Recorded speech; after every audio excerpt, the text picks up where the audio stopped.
Hey everybody, come on in. It's me. I am in the kitchen and I am cooking a real special dish tonight. Um, this is for our little excursion that we're about to take. I am going to make some Peggie's homemade Louisiana style seafood gumbo. It's a lot of cooking to be done in here, so I will let you see the main parts and I'll explain as I go along. Right here, I've already chopped up my andouille sausage. This is 2 pounds of andouille sausage, by the way, y'all. Because I'm going to make a great big old pot full. So that's 2 pounds of andouille sausage. I've got, let me see, I kept my greases over here. Got my pot over here on the stove. I'm not ready for it quite yet. I want to talk to you a little bit. I've got a large bell pepper, green pepper and a half, 2 onions chopped. And this is going to be 3 pounds of shrimp is going to go in there. So I got the 3 pounds of shrimp in there already cleaned and ready to go when, at the right time. I'm going to run it back in the refrigerator because I don't need it right now. I'm going to forget my chicken. I also put chicken in there. So I've got 2 pounds of chicken that's going to go in there. That chicken is being chopped and seasoned, so I'm going to go ahead and I'm going to saute it or just sort of seal the juices in on that chicken in a separate pot over there while I'm doing the bell pepper and onions and the sausage. I'm going to go ahead now, and into my pot is going to go this. Let's get that camera right where you can see exactly what I'm doing and hear me out at the same time. Okay, into my big pot here, that is my 2 onions and a bell pepper and a half chopped up. And what I'm going to do actually is just go ahead and saute that bell pepper and onion and get it going. If you notice, while as I'm doing this, everything's going to be sauteed pretty much before it actually goes into the actual gumbo. Let me see if I can get that. Yeah, there we go. Get it done. Okay, I've got it. This is a huge pot, by the way. Can't really see.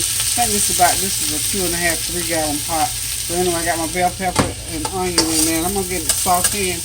And when it gets to a certain point, I'm just gonna move it to the side. I'm gonna go ahead and put that andouille sausage in there because I want to seal it in. And I'll start putting my liquids in. And while we're doing the bell peppers and onions, I'm gonna go ahead now. As I tell you, I've got my chicken all chopped up and seasoned and ready to go. It's going to go in a smaller pot on the back burner because eventually all of these meats and veggies have got to be combined together. So, while that's working, I'm waiting on my pan to heat up. I'll go ahead and give you all the ingredients for this gumbo. I'm going to let this onion continue to cook. Okay, I've got 3 pounds of shrimp, 2 pounds of sausage, 2 pounds of chopped chicken, and I'm going to be putting 2,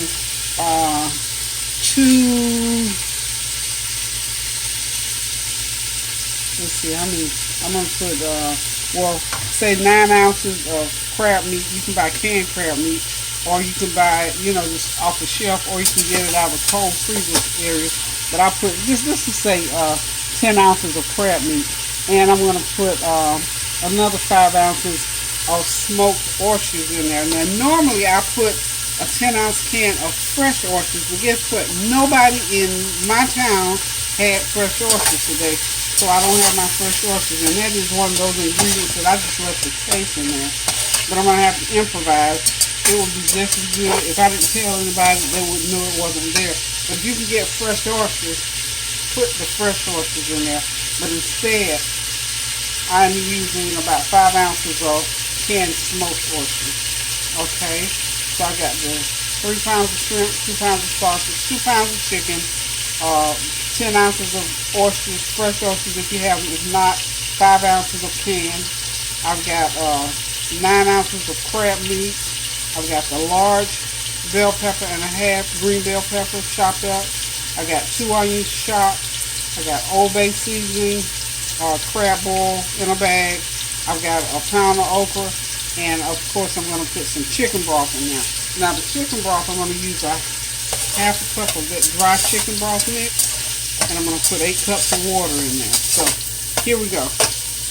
I think now I can go ahead and do the andouille sausage. So I'm sauteing right now the onions and peppers, and I just put in my andouille sausage. This is my 2 pounds of andouille sausage going into the pot.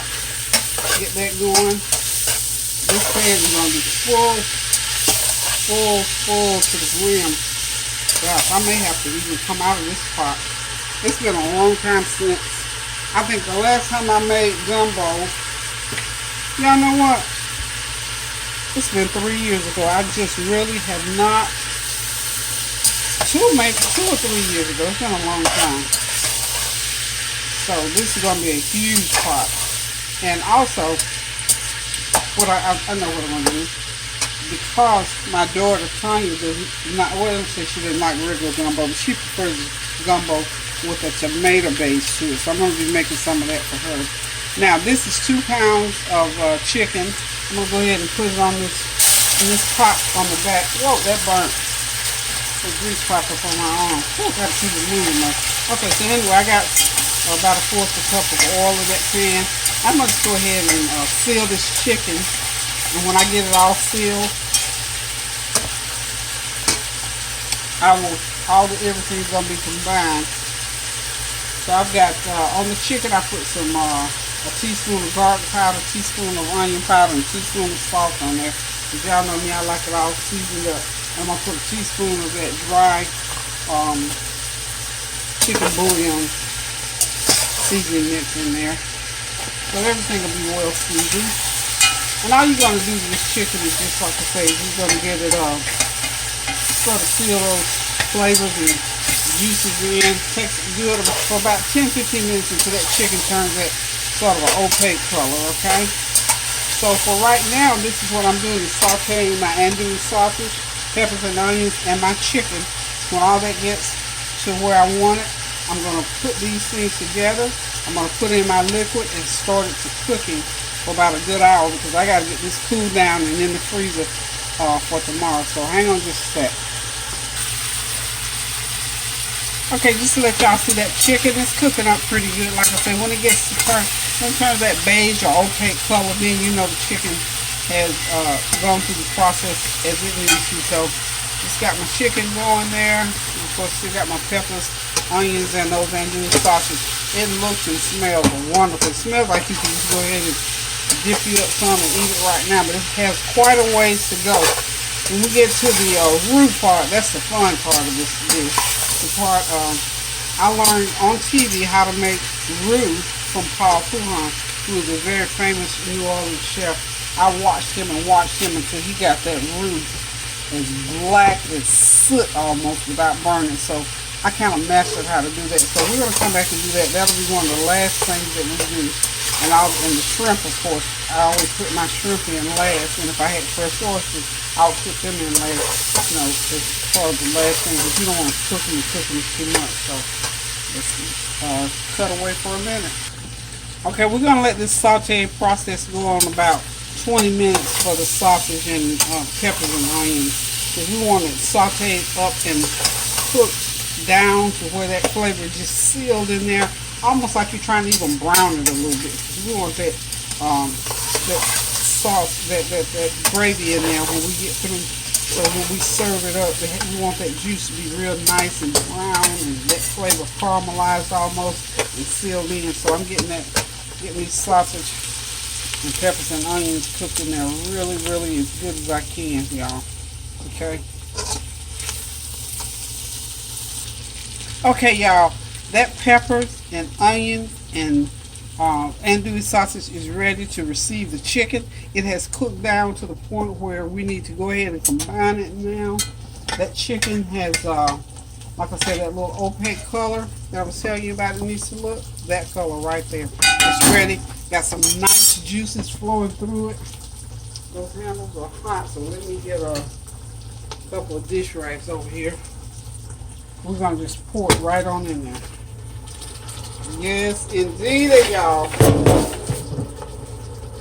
Yes, yes. You have to understand what this smells like. Let me tell y'all something. When you're making a dish, and I haven't made this dish, like I said, in about 2 or 3 years, when you're cooking food like this, I'm gonna put this back on this back burner. I'm gonna take some of this out to make that tomato based. Some people like the tomato based. I prefer this to just regular. So now we got all these meats mixed in here together. Gonna have a meat switch, all that chicken and that juice flowing through there. I'm telling y'all, there's nothing like when you're cooking, well, for me anyway, when I'm cooking and my dish is coming together and smelling and looking like I want it, I'm excited. And I am really, really excited now because all these flavors are just in here, just and looking, it's looking and smelling just like I want it to look and smell. So I'm gonna keep right on. I got, y'all can see the juices. There's a nice thick juice right there. This is why saute. Oh Lord, I just tasted. I put a little. Ooh, y'all, it's wonderful, y'all. It's wonderful. Now, the other thing that I'm gonna do, I'm gonna go ahead and start putting in my other seasoning, and then we're gonna bring it on down to where we need it, and we're gonna get to the fun part because I'm gonna let it cook about 30 minutes. Then I'm gonna start making my roux so that we can go ahead and put the roux in there. Now I look, if you think I'm excited about this, Lord help me. When I start doing that roux, I get real excited about that roux. So I'm gonna go ahead and start opening my canned stuff. Again, like I said, unfortunately, I could not find raw oysters today. But I tell y'all one thing. I was not going to be outdone. I was not going to tell my children that I wasn't going to be able to make this gumbo. So we're going to improvise. And I've made it before with the canned one. So it'll be okay. It will be okay. So I'm just going to go ahead and start putting stuff in now. So this is my half cup of dry seasoning mix. Now that chicken broth seasoning mix. Go ahead and put that in there. And because I need this boil, I need that rolling boil. As I've told you, this is 8 cups of water. I've just poured in there. Looks like I'm going to have to add a little bit more water.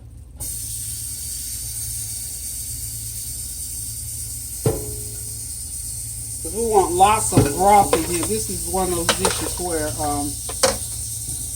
8, okay, I'm going to end up with 12 cups of water. So let's just go ahead and get it in there now. And then we'll get it to boiling. And what I'll do is I'll start putting the other ingredients in as well. So I've got my 12 cups of water. This pot, you know what? This pot here is big. It looks really, really big, but it's bigger than what you think it is. Yes, good day in the morning. Okay, I'm going to go ahead and just start emptying out my oysters in there. And this is like, what I said, about 5 ounces of oysters. Normally it would be like 10 ounces of raw, but these are real seasoned up and smoky. So I didn't want to use too many. So we do have some oyster content. And the other thing that I bought, this is clam sauce. Clam juice, rather. I'm saying clam sauce. This is natural clam juice. It's not salty. I'm just going to use that whole bottle of clam juice in there. See, this is how you get your flavors going in dishes like this. And again, I don't have my raw oysters. I'm telling you, I just about came unglued because I didn't have those raw oysters. But like I said, Laura and I rode all over town. So now, for the most part, I've got everything poured in except I need to put my clams in. And these are canned clams as well. They're the Bumblebee brand. And they're pretty good. I've used these. Oops. Sorry about that, y'all. Turn my camera over. Y'all know I had to do it at least one time. Okay. And you know how clams come. They have a little paper in there, so you just pour the whole can in there. But you take that, there's a little piece of paper in there. Take that out, y'all. Don't let that little paper stay in there. Take that out of the can. And clam, it's just almost like mashed up or strained up, whatever, but it gives a very good flavor to gumbo. I mean, I don't know. This is my own recipe that I learned over the years. As a matter of fact, my sister-in-law makes a gumbo similar to this. And I sort of added my own little touches to it, you know. And anywho, I've got all the ingredients in now. So the only thing that I don't have in here is the okra. You're gonna have to put the okra in. So I'm gonna do the okra here shortly.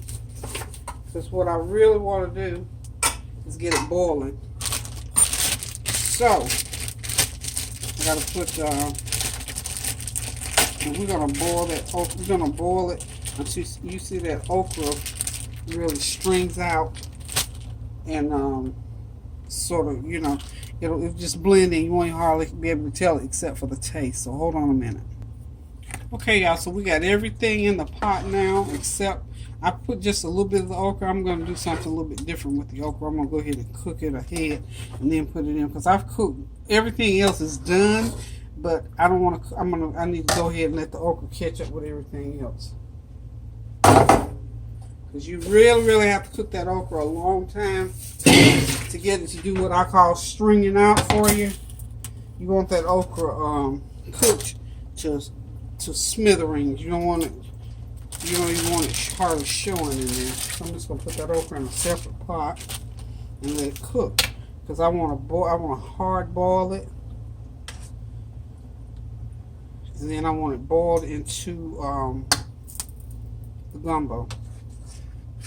So we're just gonna do this. So we'll be right back. Okay, y'all. Now that we got everything boiling real good, see it boiling? Okay, now I'm going to put 1 tablespoonful of Blackened Old Bay Seasoning in there. This is just for extra flavor. It's not real salty. It just has a lot. Give that good old New Orleans seafood seasoning taste because we've got to put in our crab boil bag. I always drop a bag of that in there. Just let it cook. That's what it looks like. Just drop the whole bag right on in there. All those seasonings that's in there, just let them cook right on through and keep it going. This gumbo needs to cook at least, you can cook gumbo for 3 or 4 hours. It's done right now for all practical purposes, but just to cook all the seasoning and flavors in there. Cook your gumbo about 3 or 4 hours, please. I'm not going to cook this long tonight because it's going somewhere else. I'm going to freeze it and it's going to come back out of the freezer because this will freeze up for a year. That seasoning bag has all kinds of goodies in there. See there? If you've never seen one, it's contained in the bag and all those seasonings are inside that bag and they just cook right through that gumbo and just give you all those wonderful flavors.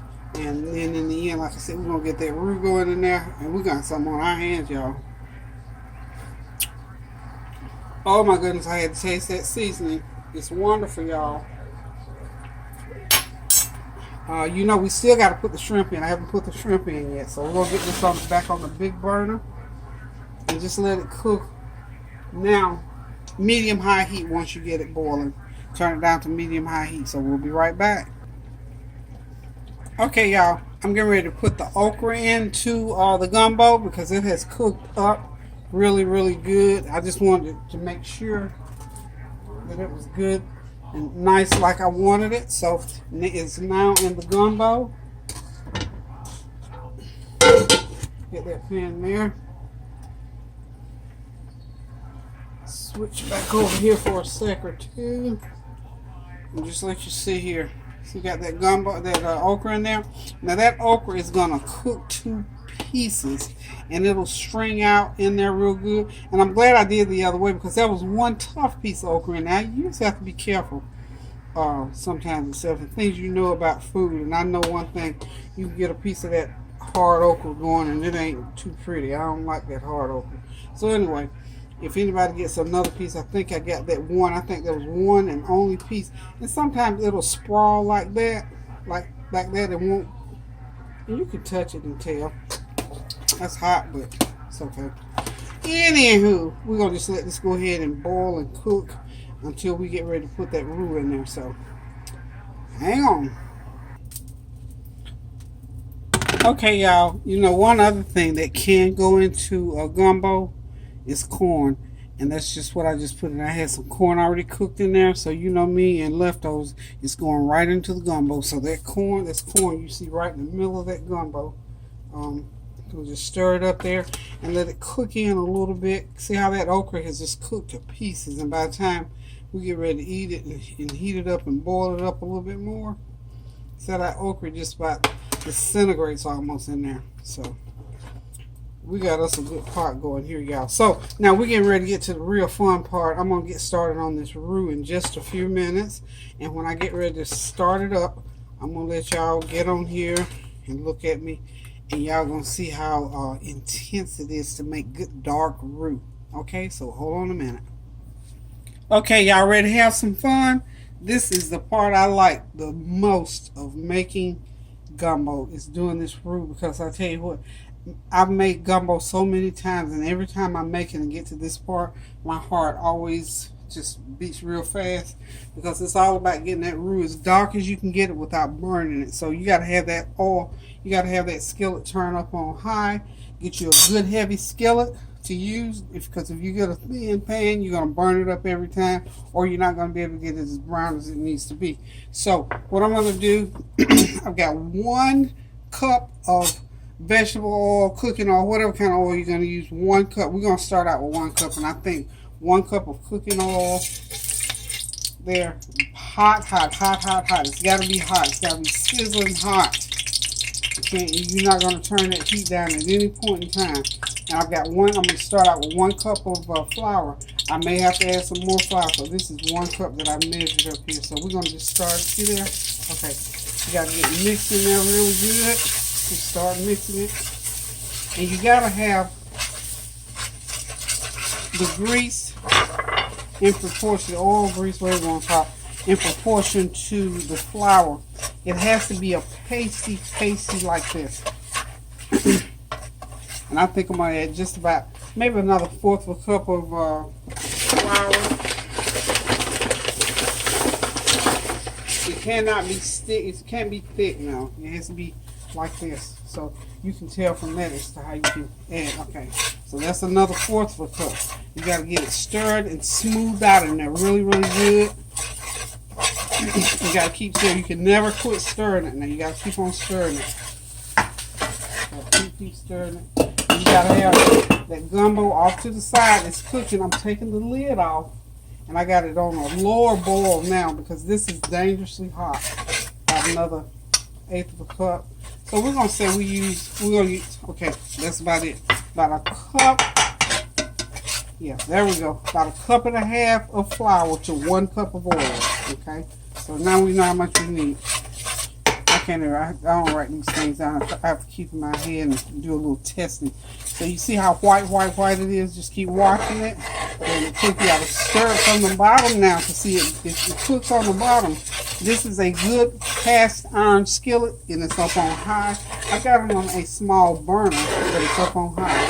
You got to stir it all the way from the bottom. You got to stir it, keep it stirring. You can't leave it, can't stir it. And this is probably a 15-minute process. Let's see, it's 11.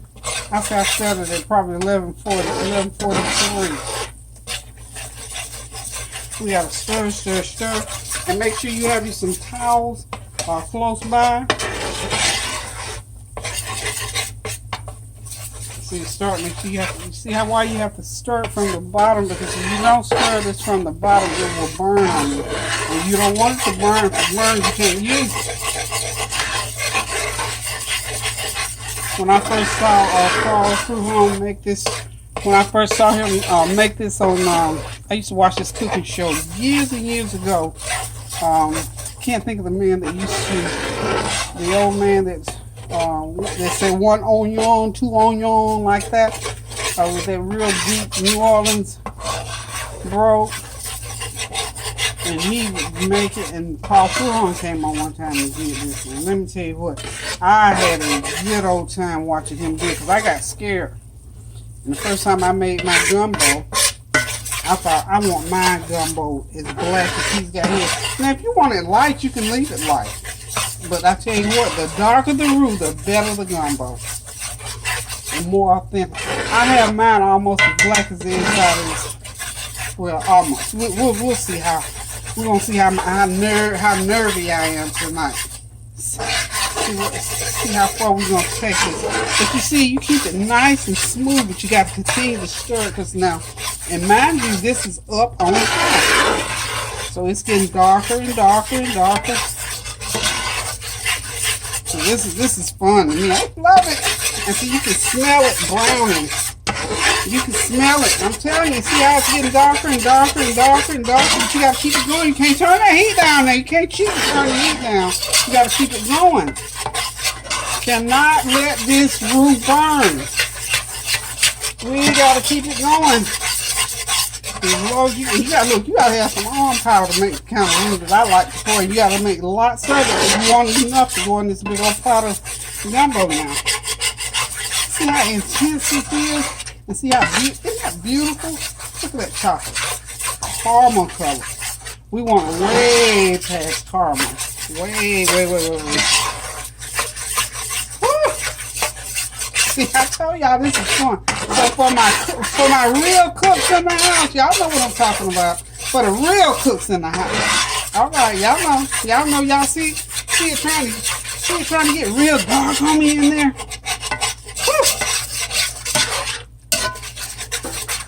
And let me tell y'all something. Be very careful. You gotta stir it, and you gotta stir it fast. You can't stop stirring, but you gotta be careful because you don't want this hot stuff. This will stick to you sort of like them grits that got thrown on there green that time. So you gotta keep it going, y'all. And the best thing for me to use is this spatula. Y'all scared? Y'all getting scared now? See how dark it is? Y'all getting scared? I ain't scared. No. Yes, sir. And look, and what I tell y'all about cooking, you gotta feel it, see it, and in this situation, you gotta see it and smell it because it'll start smelling on you when it gets ready to come up out of that pan. So you gotta keep it going. See that dark spot over there? And you're just gonna back it off the stove, keep it moving. Woo! Look how pretty. Look how pretty. Look how pretty, y'all. Look how dark brown. Okay, y'all, it's almost there. Woo. Just sort of back it off a little bit. Back it up off of there a little bit. Now keep that heat up though. You gotta back it up off of there a little bit. We don't want nothing to burn up in that pot. We don't want nothing to burn. Oh no, we don't want it burn. That is ready. That roux is ready to go into that gumbo. And we're gonna switch up here and get us a spoon going. And we're going to start putting it in. Woo! Let me show y'all. Let me show you what it's supposed to be. You got to be careful because you see how it's sizzling. Get that spoon down in there. Can you see it sizzling? Can you hear that sizzle? Okay. Woo! See that? That's why you got to be careful with it. Got to be careful. Let me tell y'all something. That's going to be some good eating when the right time comes. Can y'all see that sizzle? Can y'all see that gumbo sizzle? You can back the heat down there because this is done. Only thing we got to do now, y'all, is get the rest of this roux in there. Look how chocolate brown. Look at that chocolate brown roux. Woo! That was good to me, y'all. Phew! Yeah. You might get you a few bumps in there, honey. But I want y'all to know one thing. And when the roux is finished, it's finished. Now, I really want, y'all know me, I want all the roux that I make. I want it in my pot. I don't like to give up nothing when it comes to food. Okay, y'all. That was real fun. I hope y'all enjoyed. We still got a little bit more floating around here in the pan. We can go ahead and put it in. But seriously, guys, be careful when you're making this roux because it is piping hot. And let me just say this. The reason I didn't go any darker with the roux tonight, the pan that I got is super heavy, and I don't want to take any chances on trying to lift it because I was thinking I was going to have to lift it up out of up off the stove to get it over here. But then I thought at the last minute, let me just go ahead and spoon this roux in. But do y'all see what we got going on here? Now, that is a see the texture. See what the difference is when you get that roux going in there. Now that's gumbo right there for your soul. That's gumbo, y'all. That's ready to be eaten. It's ready to be dipped up. But I got to do one more thing to it. Remember, I have not put my shrimp in, so we got to get the shrimp going. Now I got sort of I got to turn down to a medium boil now. And remember, I told you I'm going to make some gumbo with the tomato base in it. So let me go. I'm gonna go on over to the fridge. I'm gonna go ahead and separate. What I'm gonna do is put some of this gumbo into my other pot, so I can make my one with the tomatoes.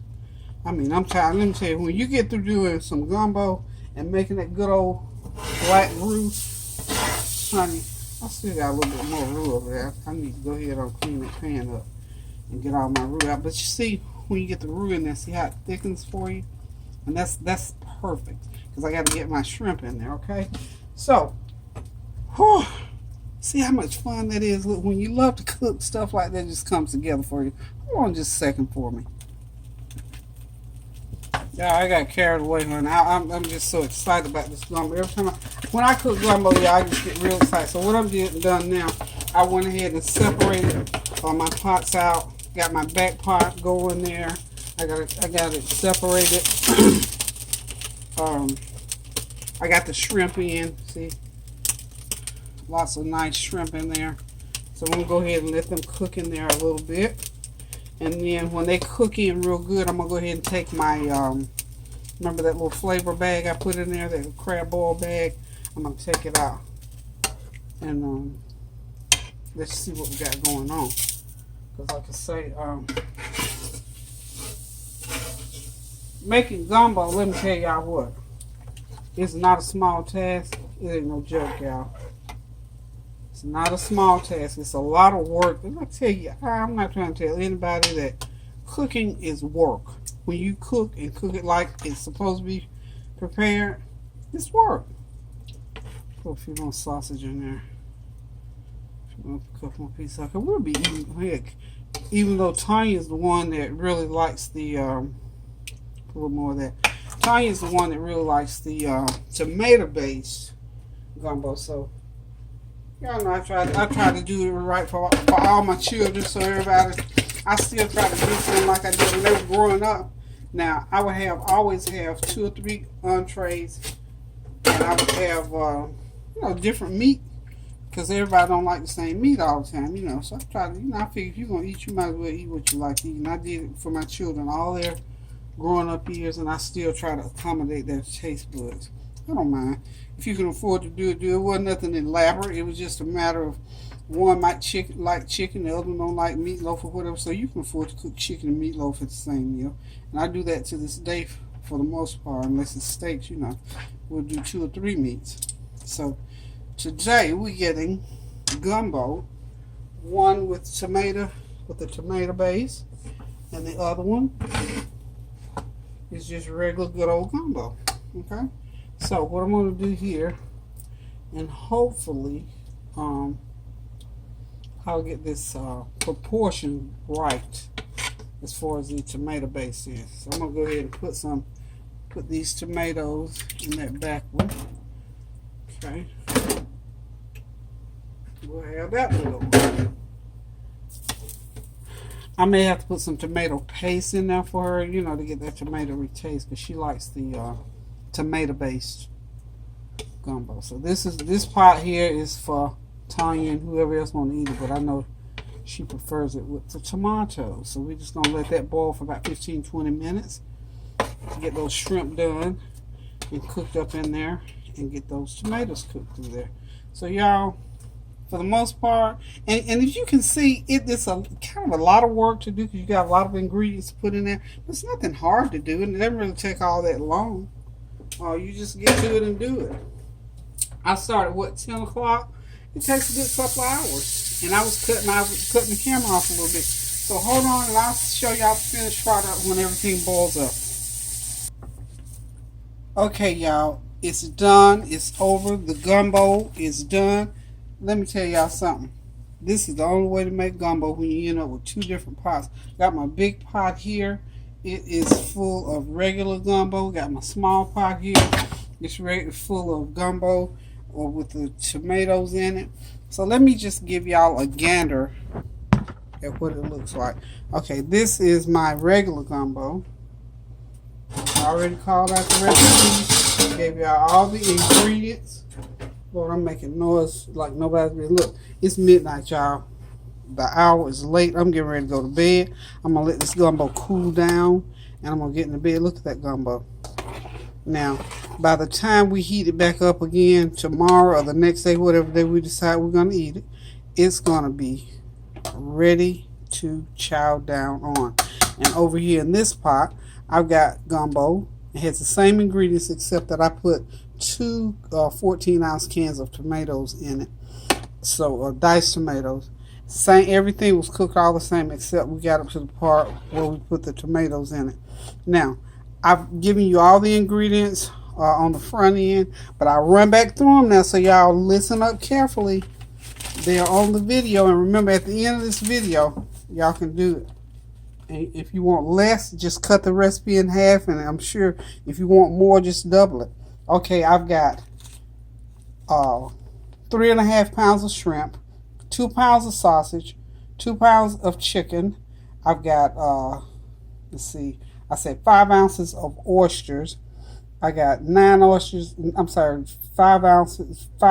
ounces of oysters, and I think it's 9 ounces of crab meat. Correct me back on the front end if I'm wrong. Bell pepper, I got a large bell pepper and a half. That's green bell pepper. I've got 2 large onions, and all this is chopped. I got Old Bay seasoning in there, and I've also got that crab boil or bag that you just drop in there. I got a pound of okra, and for the chicken broth mix, I use a dry chicken broth mix. I use a half of a cup in all, and I ended up adding more water because at first I only used 12. I think it was 12 cups of water, but I ended up having to put more water. So I've got we're going to say 16 cups of water in all of this, and this big pot here holds about 2.5 gallons, and the other one holds probably that's probably about a gallon. I'm just guessing at that smaller pot. It's probably a gallon, and this is 2.5. This is probably 3 gallons. That's 1 gallon. Okay, so anywho, that's how you make real gumbo, and I hope y'all enjoyed helping me make that roux, because I can tell you what, that roux was the most fun part of making this entire dish. Hope y'all enjoyed it. Hope you will try it and enjoy it, because we're certainly going to get on top of this. Also, I'm going to boil some rice, and we're going to eat it over rice. Some of us eat it with crackers. Some just eat it, you know, until you sweat. You can put some hot pepper in there to make it hot, some red pepper. I didn't add any because the andouille sausage now has a little kick to it, so you don't need to add a whole lot. So, look, y'all, I'm tired. It's midnight. Love you guys. Enjoyed making one of my favorite dishes in the world. Hope you'll be able to try it and enjoy it. And look, if it seems like it's too much for y'all, you better jump in the car and run on over here and get you a bowl. Listen, keep those prayers going up so the blessings will continue to come down. And until I cook again, I'm going to say love you guys. Toodaloo. Cook you something good to eat now.